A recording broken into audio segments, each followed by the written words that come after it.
আজকে সবাইকে আমার ভাগ্যের সাথে পরিচয় করিয়ে দিব। আমার ভাগ্যটা কিরকম ভিডিওটা দেখলে বুঝতে পারবেন। হ্যালো এভরিওয়ান, আসসালামু আলাইকুম। কেমন আছেন সবাই? সবাই আশা করি অনেক অনেক ভালো আছেন।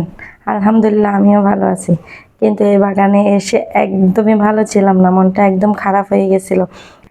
আমাদের বাড়ির পাশে ফুল বাগানটা, এই বাগানটা আমাদের বাড়ির পাশে থাকা সত্ত্বেও, আমি এতবার বাড়িতে যাওয়ার সত্ত্বেও আমি এই বাগানটাতে এসে ফুলগুলো দেখতে পারি নাই। আফসোস, দেখেন আমার জন্য ফুল বাঁচছে, এটা আমার জন্য বাঁচছে যে ওখানে গিয়ে আমি তো একদমই মনটা খারাপ হয়ে গেছে। এত সুন্দর ফুল বাগানটা আমি একটু দেখতে পারলাম না, মনটা অনেক অনেক খারাপ হয়ে গেছিল। তারপরেও আমি ভিডিওটা করতেছিলাম।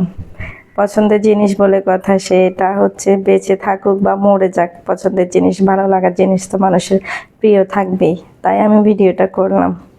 অনেক সুন্দর ছিল ফুল বাগানটা।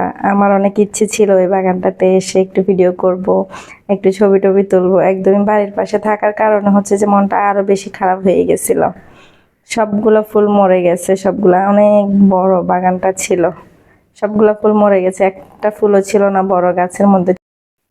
যে কোনো পছন্দের জিনিস উপভোগ করতে না পারলে বা নিজের মন মতো করে না পাইলে তখন কি ভালো লাগে বলেন? কারোই ভালো লাগবে না।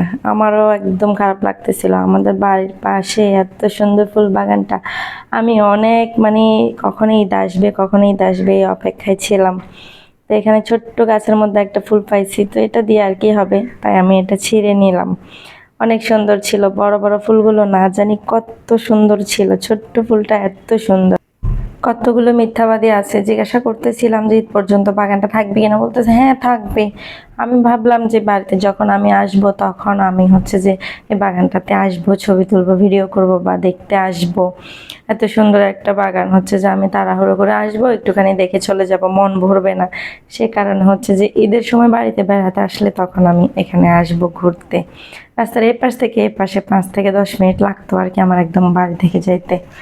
তো যাই হোক, নেক্সট টাইম কখনো যদি আবার বাগানটা হয় তখন আবার আসবো আর কি ভালো করে। তো ততক্ষণ সবাই ভালো থাকবেন, আল্লাহ হাফেজ।